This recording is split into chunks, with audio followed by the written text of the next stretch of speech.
เฮ้เฮ้หมาวัด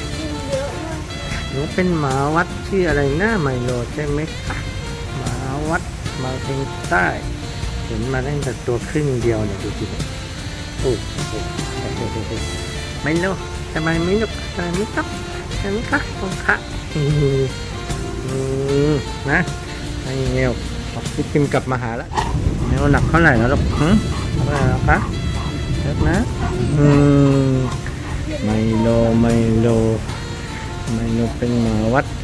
วัดตัวใหญ่ที่สุดในโลก ตัวใหญ่จริงๆโอ้